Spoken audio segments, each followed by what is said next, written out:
일부 말리의 유령. 우선 밝히자면 말리는 죽었다. 의심하고 자시고 할 것도 없다. 사망 확인서에 목사, 교회 서기, 장의사, 상주가 서명을 했으니 말이다. 스크루지도 거기에 서명을 했다. 스크루지가 이름을 써놓은 일이라면 증권거래소에서도 신용할 정도였다. 말리 영감은 숟가락을 놓았다. 아풀싸. 그렇다고 숟가락의 어떤 면이 죽음을 떠올리게 하는지 내가 잘 안다는 건 아니다. 나라면 죽음에 가장 어울리는 쇠붙이로 숟가락보다는 관뚜껑에 박힌 못을 떠올렸을 것 같다. 하지만 우리 조상님들의 지혜가 이 표현에 담겨 있으니 부정한 내 손으로 건드려서는 안 될 터. 건드리는 날에는 우리나라의 명예에 폐를 끼치게 될 것이다. 따라서 말리가 숟가락을 놓았다고 다시 한번 또박또박 말해도 그러려니 해주시길. 스크루지가 말리가 죽은 걸 알았냐고? 물론 알고 있었다. 어떻게 모를 수 있겠는가? 스크루지와 말리는 동업자였는데 얼마나 오래 동업을 했는지는 나도 모른다. 스크루지는 말리의 유일한 유언 집행인이자 유일한 유산 관리인이었으며 유일한 양도인이자 유일한 자녀 재산 수령인이었고 유일한 친구이며 유일한 조문객이었다. 이런 스크루지조차 말리의 죽음이라는 슬픈 사건에 크게 상심한 모습을 보이진 않았다. 스크루지는 장례식 당일에 뛰어난 사업가로서의 면모를 보이며 화끈한 흥정을 통해 엄숙한 장례를 치러냈다. 말리의 장례식 얘기가 나오니 내가 처음에 하려던 이야기가 다시 떠오른다. 말리가 죽었다는 사실에는 의심의 여지가 없다. 이 점은 확실하게 이해가 될 것이다. 햄릿의 아버지가 연극이 시작되기 전에 이미 죽었다는 사실을 확실히 믿지 못한다면 햄릿의 아버지가 편동풍이 부는 야밤에 자신이 살았던 성벽 위를 걸어다니는 장면은 평범한 중년 신사가 산들바람이 부는 곳, 이를테면 세인트폴 대성당의 교회 묘지 같은 데를 어슬렁거리는 장면보다 나을 게 없을 것이다. 그것도 순전히 심약한 자기 아들을 놀래주려고 말이다. 스크루지는 말리 영감의 이름을 절대로 지우지 않았다. 말리가 죽고 몇 해가 지났지만 그의 이름은 계속 커다란 상점의 출입문 위에 그대로 걸려 있었다. 스크루지와 말리. 이 상점은 스크루지와 말리의 것으로 알려져 있었다. 그 업계에 처음 발을 들인 이들은 스크루지를 스크루지라고 부르기도 하고 말리라고 부르기도 했다.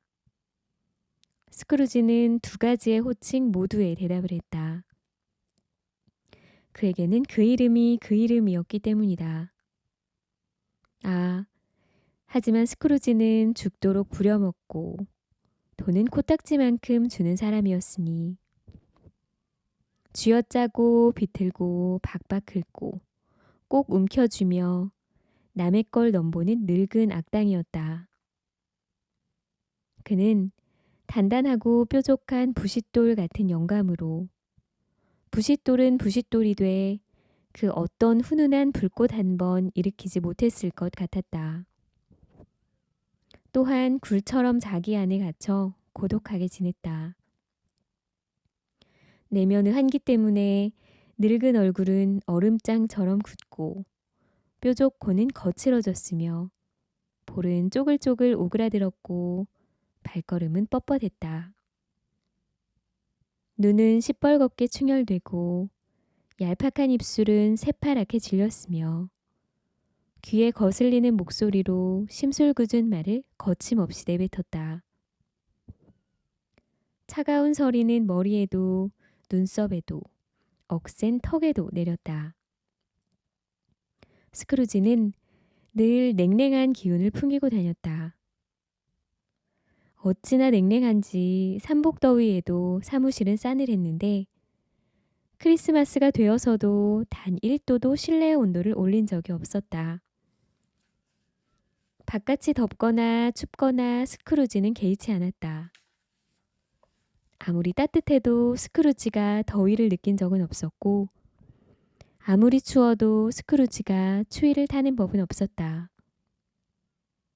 스크루지보다 더욱 매서운 바람도 없었고 스크루지보다 목표물을 열심히 때리는 눈도 없었으며 퍼붓는 빗줄기도 스크루지보다는 덜 매몰찼다. 그러나 폭우, 폭설, 우박, 진눈깨비가 스크루지에게 내세울 수 있는 게 딱 한 가지 있었으니 눈이든 비든 종종 후하게 뿌릴 때가 있건만 스크루지는 죽었다 깨나도 그럴 리가 없다는 점이었다. 스크루지에게는 길을 가다 마주치면 반색을 하며 스크루지 자네 아닌가? 요즘 어찌 지내나? 언제 한번 봐야지? 라는 말을 건네는 이도 없었다. 거지도 그에게는 한 푼만 달라며 구걸하는 법이 없었고 아이들도 몇이냐고 물은 적이 없었으며 남자건 여자건 길을 묻는 사람도 여태껏 한 명도 없었다. 장님이 데리고 다니는 개조차 그를 알아보는 것 같았다. 근처에 스크루지가 보일라 치면 개들도 주인을 출입문 안으로 마당 쪽으로 끌어당기고는 꼬리를 흔들었는데 그 모습이 꼭 이렇게 말하는 것 같았다. 못 볼 것을 보느니 아예 안 보이는 게 나아요. 안 못 보는 주인님. 하지만 스크루지는 콧방귀도 뀌지 않았다. 오히려 그가 원하던 바였다. 북적거리는 인생길 가장자리를 따라 조심조심 옆으로 걸으며 혹여 인간다운 동정심이라도 들까 가급적 멀리하며 쫓아보냈다. 세상 사람들은 그를 미쳤다고 했다. 한 해의 가장 즐거운 날인 크리스마스 이브에 스크루지 영감은 회계 사무실에 들어앉아 바쁘게 일을 하고 있었다. 살을 애는 듯 춥고 으스스한 데다가 안개까지 낀 날이었다.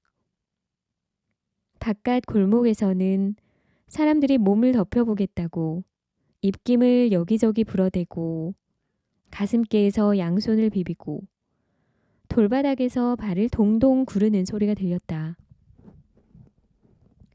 시계탑에 있는 시계가 이제 막 3시를 가리킨 참이었지만 주위는 꽤나 어두컴컴했다.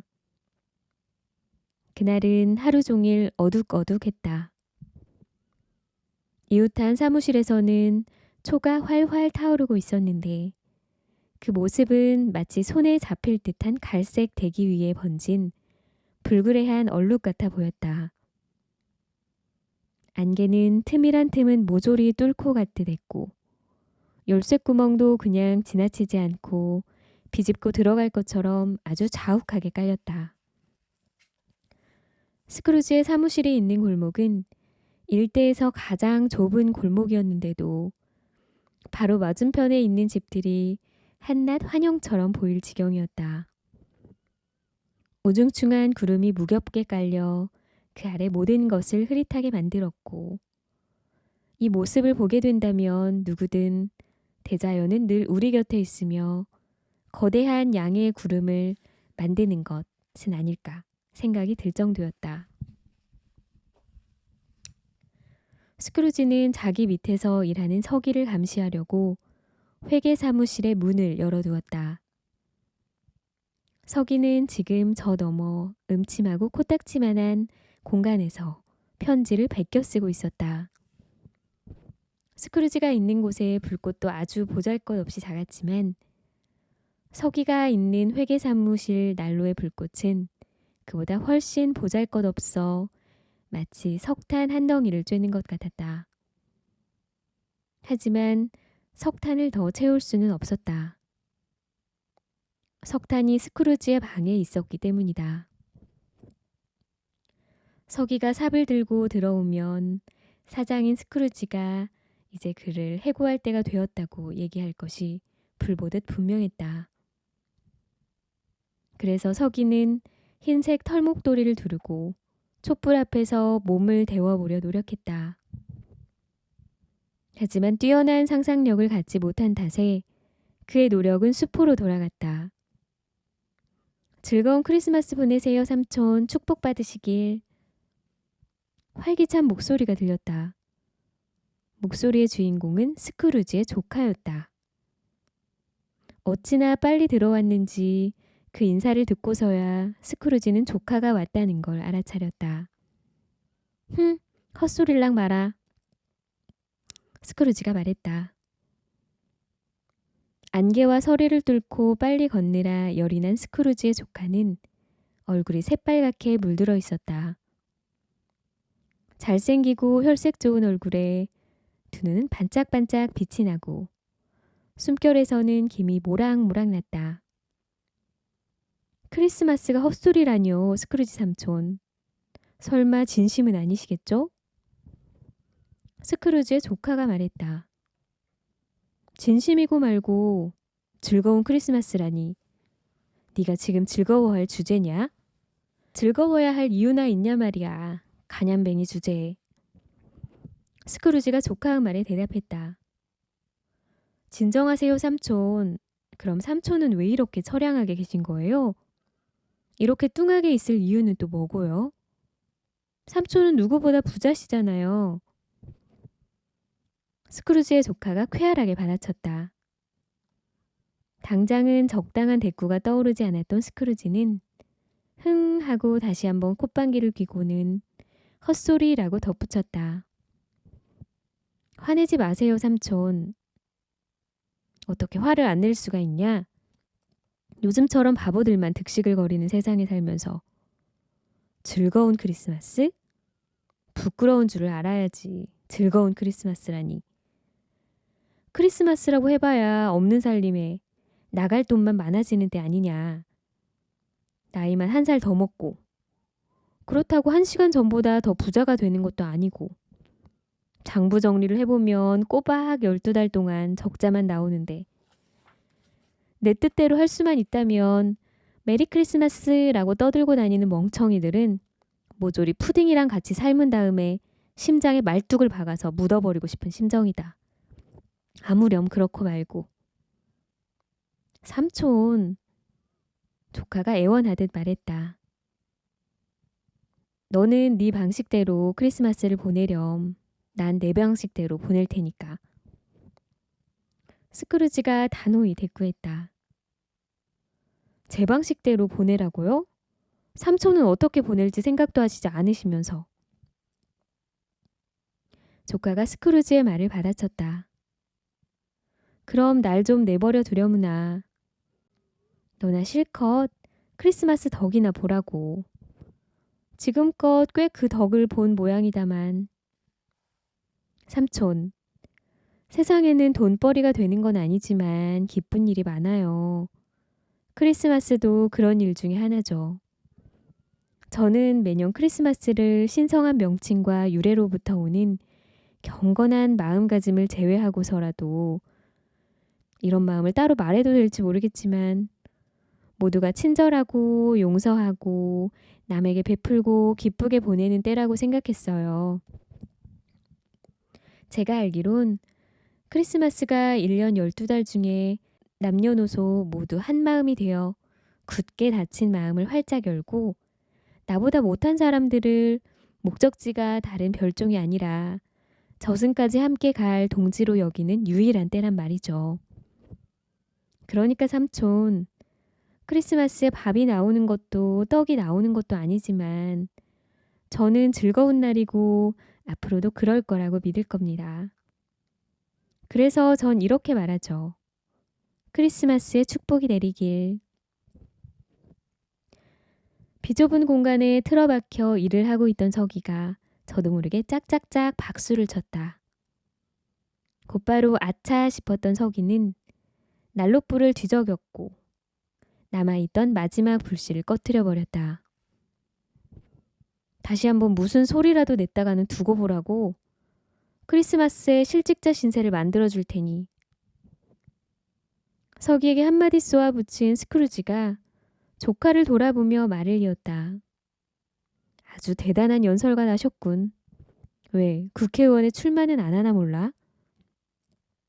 삼촌, 역정 내지 마시고 저희랑 내일 저녁 식사네요. 스크루지는 조카에게 꼭 보러 가겠다고 했다. 그렇다. 정말로 그가 그렇게 말했다. 스크루지가 한 말은 궁지로 몰리는 조카의 모습을 보겠다는 말과 다르지 않았다. 대체 왜요? 왜 이러시는 건데요? 조카가 물었다. 당초에 결혼을 왜 안 게냐? 사랑하니까요. 사랑이라니. 스크루지는 사랑이라는 단어가 메리 크리스마스라는 말보다 세상에서 제일 터무니없는 말이라도 된다는 듯 비아냥거렸다. 어서 돌아가거라. 아니요, 삼촌. 삼촌은 결혼 전에도 절 보러 오신 적이 없잖아요. 이제 와서 결혼을 핑계 삼아 저희 집에 오지 않는 이유가 뭔가요? 어서 가라고 했잖니? 전 삼촌한테 아무것도 바라는 거 없어요. 여태까지 아무것도 부탁하지 않았잖아요. 그런데 어째서 저하고 가깝게 지낼 수 없다는 거예요? 당장 네 집으로 가봐라. 어서. 정말 안타깝네요. 그렇게 고집을 피우시다니. 제가 무슨 잘못을 해서 저랑 싸운 적이 있는 것도 아니잖아요. 하지만 전 삼촌과 함께 크리스마스를 기리려고 노력했어요. 저는 앞으로도 크리스마스의 정신을 끝까지 지킬 거예요. 그런 의미에서 삼촌 메리 크리스마스. 돌아가라. 새해 복 많이 받으세요. 어서 가. 스크루지의 조카는 스크루지에게 끝까지 나쁜 말을 하지 않고 사무실을 떠났다. 사무실을 나서던 스크루지 조카는 현관문 앞에 멈춰서서 서기에게 크리스마스 인사와 새해 인사를 건넸다. 몸은 추위로 차가웠지만 마음만은 스크루지보다 따뜻한 서기 역시 스크루지의 조카에게 상냥한 인사 한 말을 건넸다. 저기 얼빠진 놈이 하나 더 있군. 일주일에 15실링으로 처자식을 먹여 살려야 할 판에 메리 크리스마스라니. 내가 어디 정신병원으로 들어가든지 해야지. 두 사람의 말을 엿들은 스크루지가 중얼거렸다. 이 얼빠진 스크루지의 조카를 배웅하다가 서기는 두 명의 방문객을 사무실 안으로 맞았다. 풍채 좋은 호남형 신사 두 명이 모자를 벗어들고 스크루지의 사무실에 들어와 섰다. 책과 종이 뭉치를 든 채 두 사람은 스크루지에게 허리 숙여 인사를 했다. 스크루지와 말리 씨 사무실이 맞지요?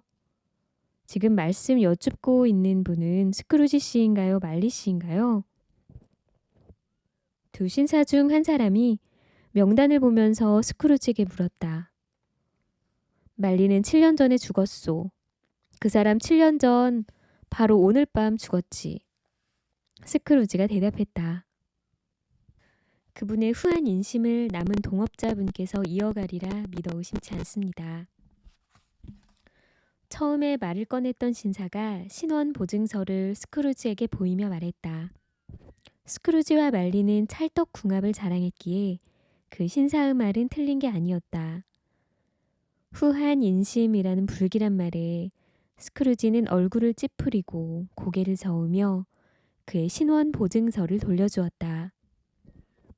스크루지 선생님, 요즘 같은 연말 연시처럼 가난하고 소외된 사람들에게 도움의 손길을 내밀기에 더없이 바람직한 때는 없습니다. 그분들은 지금 고통 속에 살고 있어요.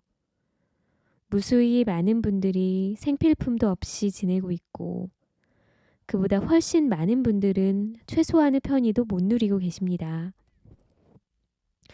신사가 펜을 집어들며 말했다. 감옥이 있을 텐데요. 스크루지가 말했다. 감옥이야 많죠. 신사가 펜을 내려놓으며 말했다. 구빈원은요? 요즘도 운영하지 않습니까? 운영하지요. 요즘도. 이제 구빈원 같은 건 필요 없다고 말할 수 있으면 얼마나 좋겠습니까만. 그럼 쳇바퀴 형벌과 구빈법도 잘 돌아가고 있겠네요. 스크루지가 다시 물었다. 둘 다 아주 바삐 돌아가고 있죠. 아, 처음에 댁 얘기를 들었을 때는 무슨 큰일이 나서 그런 게 다 없어진 줄 알았지 뭐요. 잘 돌아가고 있다니 거참 다행이군. 저희는 선생님께서 언급했던 시설들이 그들의 몸과 마음을 기독교적인 정신으로 보살펴 줄 수 없다고 생각합니다. 그래서 저희들 몇몇이 힘을 모아 기금을 마련해 가난한 이들에게 고기와 마실 것, 땔감을 사주려 합니다. 이 시기에 나서게 된 것은 그 어느 때보다도 가난한 사람들은 가난이 더욱 뼈아프게 느껴지고 부유한 사람들은 자신의 풍요로움에 더욱 기쁨을 느끼는 시기이기 때문이죠. 선생님 성함은 어디다 적을까요? 아무데도 적지 마쇼. 익명을 원하십니까? 날 좀 가만히 내버려뒀으면 좋겠소. 원하는 게 뭐냐고 물으니까 대답한 거요. 나는 크리스마스에 즐겁고 싶은 사람도 아니고 게을러 빠진 사람들까지 즐겁게 해주고 싶지도 않아요.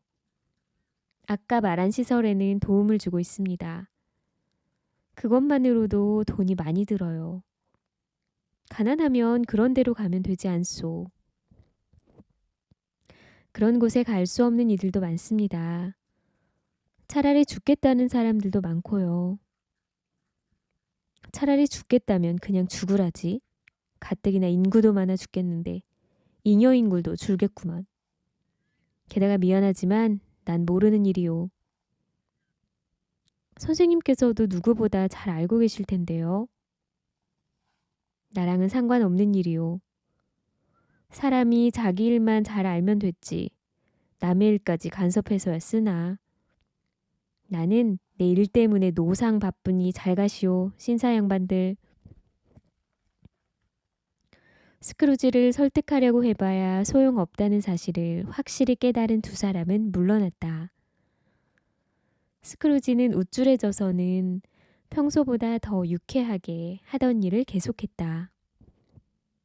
한편 안개와 어둠이 더욱 짙어져서 행인들은 활활 타오르는 횃불을 줄줄이 들고 마차를 끄는 말 앞에서 길을 밝혀주며 안내하느라 바쁘게 뛰어다녔다. 종이 있는 교회의 시계탑도 안개 때문에 보이지 않았다. 오래되어 늘 탁한 소리를 내는 시계탑의 종은 고딕 양식 창을 통해 언제나 스크루지를 남몰래 내려다봤다. 그 시계탑의 종은 자욱한 안개 속에서 15분과 정각마다 댕댕 종을 울렸고 그런 후에는 작은 떨림이 남았는데 마치 탑 위가 얼어 죽은 듯 추워 이가 덜덜 맞부딪히는 것 같았다. 추위는 더욱더 심해졌다. 시내의 중심가 골목 모퉁이에서 인부 몇몇이 가스관을 수리하느라 화롯불을 피워놓고 있었다.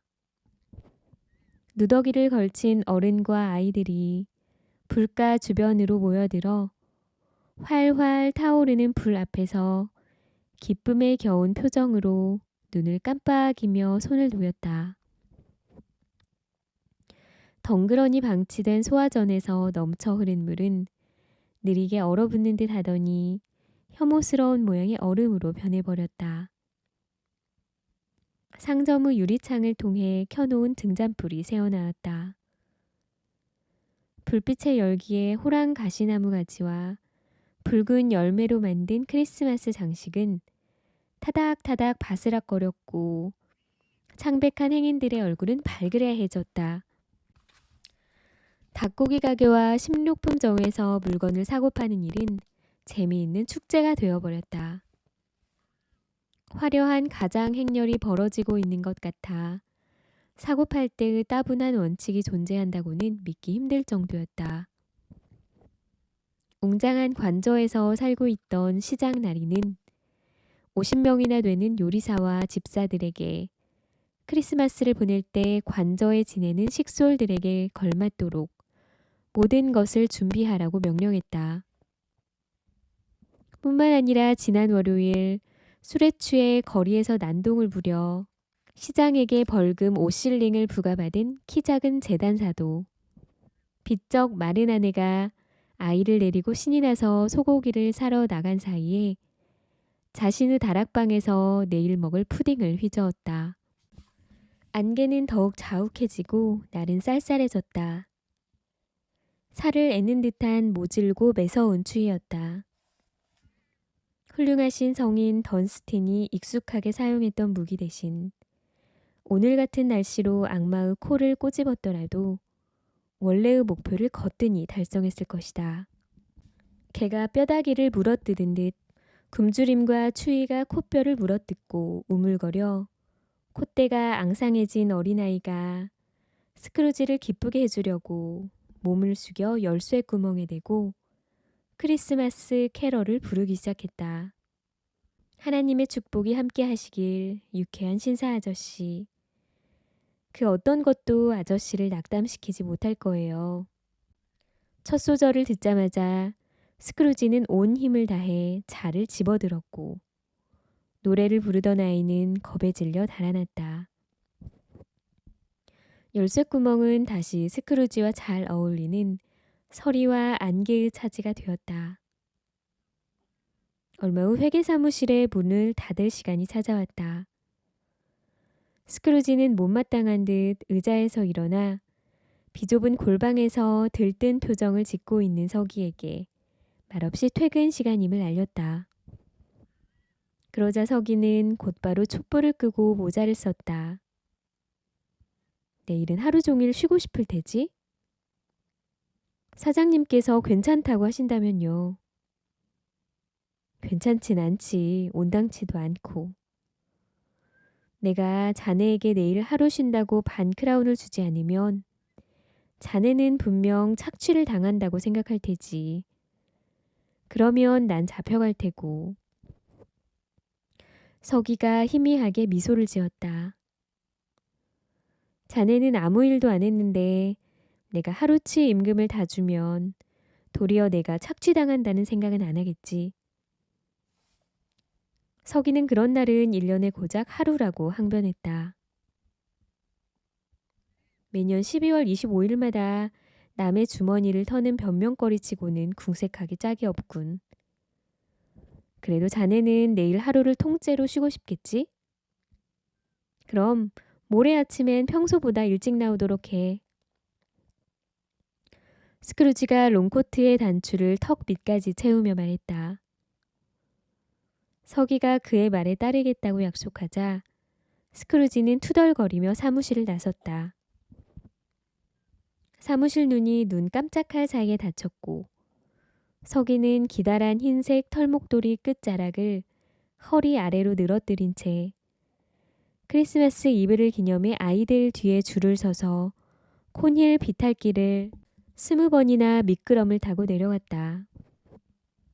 그리고는 장님놀이를 하려고 서둘러 캠던타운에 있는 집까지 젖먹던 힘을 다해 달려갔다. 스크루지는 우울한 저녁 식사를 평소처럼 우울하게 선술집에서 먹었다. 신문이란 신문은 모조리 읽은 터라 스크루지는 저녁에 은행 장부를 읽으며 시간을 때우고 잠을 청하려고 집으로 갔다. 스크루지는 지금은 고인이 된 동업자 말리가 주인이었던 독신자용 아파트에서 살고 있었다. 우중충한 방이 층층이 쌓여 위협적인 자세로 버티고 서 있는 아파트 주변에는 인적이 드물었다. 아파트는 지어진 지 얼마 안 됐을 때 다른 집들과 숨바꼭질을 하다가 그곳으로 숨은 뒤 다시 나가는 걸 잊은 듯한 모습이었다. 이제는 낡을 대로 낡은 데다 을씨년스럽기까지 했다. 그도 그럴 것이 스크루지밖에 주민이 없어 나머지 방은 전부 사무실로 세를 준 상태였다. 마당은 너무 어두워서 돌 하나하나의 위치까지 전부 알고 있는 스크루지조차 더듬거리며 길을 찾아야 했다. 낡고 시커먼 출입문에는 여기저기 안개와 서리가 서려 있어 마치 날씨의 신이 문턱에 앉아 우울한 명상에 잠겨 있는 듯 했다. 부정할 수 없는 사실이 하나 있는데 그 문에 달린 노커에는 크기가 아주 크다는 점을 빼면 특별하다고 할 만한 구석이 전혀 없었다. 또 한 가지 사실은 스크루지가 밤이나 낮이나 거기 사는 동안 줄곧 그 노커를 보아왔다는 점이다. 그뿐인가? 스크루지는 런던 시내 그 누구보다도 공상과는 거리가 먼 사람이었다. 심지어 시의회, 부시장, 관리들보다도 상상력이 부족했다. 또 하나 짚고 넘어가야 할 점은 스크루지가 그날 오후 동업자가 7년 전에 죽었다는 말을 하기 전까지 말리에 대한 생각을 단 한 번도 한 적이 없었다는 점이다. 그러니 누가 속 시원히 설명할 수 있으면 좀 해주시길. 스크루지가 열쇠를 자물쇠에 꽂은 순간 도대체 어떻게 노커에서 변화의 과정도 거치지 않고 노커가 아니라 말리의 얼굴이 보일 수 있었는지. 분명 말리의 얼굴이었다. 그것은 어둑한 그림자 속에 묻혀 분간하기 어려운 마당의 물건들과 다르게 어두컴컴함 속에서 썩은 바닷가재처럼 푸르스름한 빛을 뿜고 있었다. 그 형상은 화가 나 있거나 사나운 표정은 아니었지만 생전의 말리가 지었을 법한 표정으로 스크루지를 보고 있었다. 유령 같은 안경이 유령 같은 이마에 걸쳐져 있었다. 머리카락은 입김이나 뜨거운 바람을 막고 있는 듯 이상하게 흩날리고 있었다. 두 눈을 부릅뜬 상태에서 눈동자는 조금도 움직이지 않았다. 시체처럼 검푸른 낯빛 때문에 섬뜩했지만 그 공포스러운 표정은 얼굴에서 풍기는 악의를 스스로도 조절할 수 없는 데서 오는 것 같았다. 스크루지가 이 환영을 뚫어져라 바라보는 사이 환영은 다시 노커로 변해 있었다. 스크루지가 전혀 놀라지 않았다거나 머리털 나고 처음 겪은 끔찍한 경험에 무덤덤했다고 한다면 거짓일 것이다. 하지만 그는 놓았던 열쇠를 다시 쥔 다음 힘차게 돌려 문을 열고 들어가 촛불을 켰다. 스크루지는 문을 닫기 전에 잠시 마음이 흔들려 주춤했다. 그는 돼지꼬리 같은 말리의 머리채가 현관으로 툭 튀어나와 있지는 않을까 반신반의하면서 등 뒤를 조심스레 돌아보았다. 하지만 문 뒤에는 노커를 고정시켜 놓은 나사 말고는 아무것도 없었다. 그제서야 스크루지는 흥 하고 한마디 내뱉고는 쾅 하고 문을 닫았다. 문을 닫는 소리가 천둥 소리처럼 온 집안에 울려 퍼졌다. 위층과 아래층에 있는 포도주 무역 상인의 저장고에 있는 술통들이 그 울림을 제각각 크나큰 메아리로 받아치는 것 같았다. 하지만 스크루지는 고작 메아리에 겁을 먹는 사람이 아니었다. 그는 문을 단단히 잠그고 현관을 가로질러 위층으로 올라갔다. 촛불이 꺼지지 않도록 초를 다듬으면서 천천히 조심스럽게 걸었다. 사람들은 흔히 한 줄로 이어진 계단을 새로 만들어진 허술한 법령처럼 육두마차가 가볍게 통과할 수 있을 거라고 터무니없이 말하곤 한다. 정확히 말하자면 스크루지의 집 계단참은 영구 마차를 한 대 들여놓아도 될 만큼 널찍했다. 말을 매는 마차의 앞부분의 가로대 쪽을 벽으로 향하게 하고 관을 내리는 마차의 뒤쪽 문을 계단 난간을 향하게 해도 너끈히 들어갈 만큼 복도가 넓다는 뜻이다. 그 정도로 스크루지가 올라가고 있던 계단의 복도는 널찍하고 공간도 충분했다. 그만큼 넓은 공간이었기에 스크루지는 어둠 속에서 자기 앞으로 소리 없이 영구 마차가 다가오고 있다고 생각했던 것이다. 바깥 거리에서 가스등 6개를 가져와도 그곳을 환하게 밝히기에는 매우 부족했다. 그러니 스크루지가 쓰는 싸구려초로 얼마나 그곳을 밝힐 수 없었는지 짐작할 수 있을 것이다. 스크루지는 조금도 개의치 않고 계단 위로 올라갔다. 어둡게 살면 돈이 덜 들어서 좋았다. 하지만 육중한 침실문을 닫기 전에 방마다 돌아다니며 아무 일이 없는지 살펴야 했다. 말리의 얼굴을 다시 본 것만으로도 이미 충분한 터라 2번은 그런 일을 겪고 싶지 않아 이상이 없는지 점검을 계속했다. 스크루지는 응접실도 침실도 잡동사니를 넣어두는 방도 살펴보았다. 모두 아무 이상이 없었다. 탁자 밑에도 소파 밑에도 아무도 없었다. 벽난로에서는 작은 불꽃이 타고 있었고 숟가락과 대야도 언제든 이용할 수 있게 준비되어 있었다. 난로에 달린 시렁 위에는 코감기에 걸린 스크루지가 따뜻하게 먹을 수 있도록 귀리죽을 담아놓은 작은 냄비가 있었다. 침대 밑도 살피고 붙박이장 안도 살폈지만 아무도 없었다. 마지막으로 수상쩍은 모양새로 벽에 걸려있던 실내복 속도 살폈지만 아무도 없었다. 잡동사니를 넣어두는 방도 평상시와 다를 바가 없었다. 오래된 난로 앞 철망도 낡은 구두도 어롱 2개도 다리 3 달린 세면대도 부직갱이도 그대로였다. 한결 마음이 놓인 스크루지는 문을 닫고 안에서 잠근 다음 다시 한번 문단속을 단단히 했다. 평소답지 않은 행동이었다. 이제 기습을 당할 일은 없겠다고 생각한 스크루지는 넥타이를 풀고 실내복을 입고 실내화를 신은 다음 취침용 모자까지 쓰고서 귀리죽을 먹으려고 벽난로 앞에 앉았다. 실로 다 꺼져갈 듯한 불길이었다.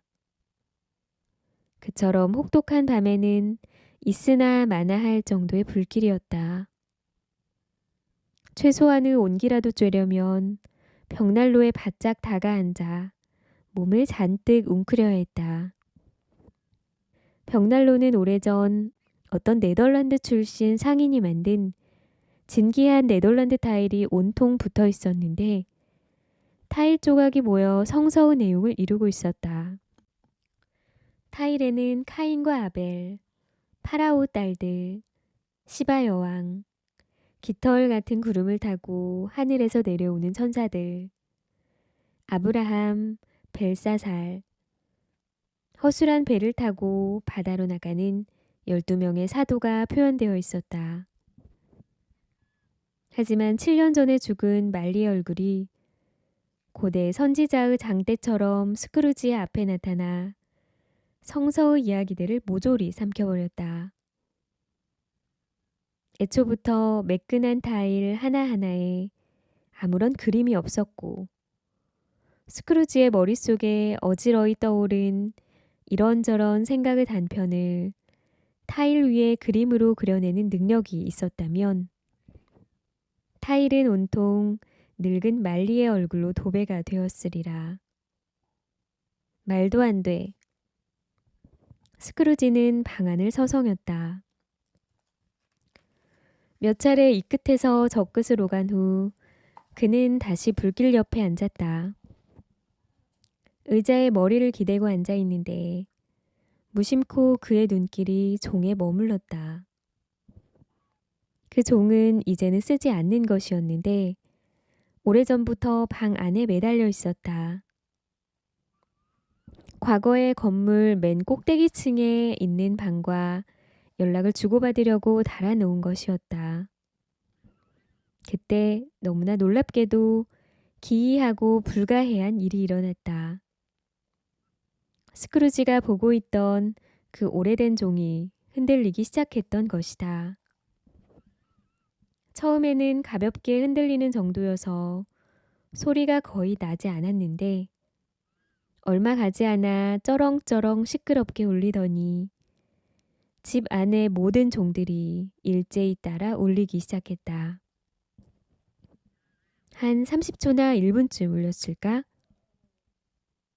스크루지에게는 그 시간이 1시간처럼 길게 느껴졌다.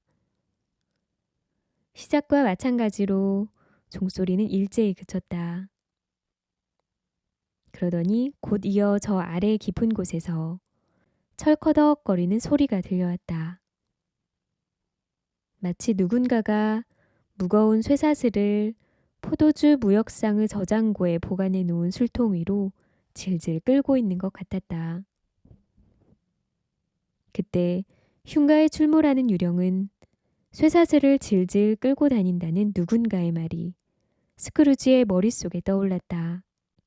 저장고 문이 굉음과 함께 획 열리는 것 같더니 쇠사슬 소리가 아래층에서 더욱 크게 들렸다. 그 소리는 계단을 올라 곧장 스크루지가 있는 침실 문으로 다가오는 것 같았다. 환청일 거야. 믿을 수 없어. 스크루지가 혼잣말로 중얼거렸다. 그렇지만 그것이 잠시도 쉬지 않고 움직여 육중한 문을 뚫고 방 안에 들어와 눈앞에 나타났을 때 스크루지의 안색은 변하고 말았다. 그것이 들어오자마자 죽어가던 불꽃이 난 저 사람을 알아. 말리의 유령이야 라고 외치는 것처럼 확 살았다가 다시 사그라들었다. 바로 그 얼굴이었다. 조금도 달라지지 않은 바로 그 얼굴.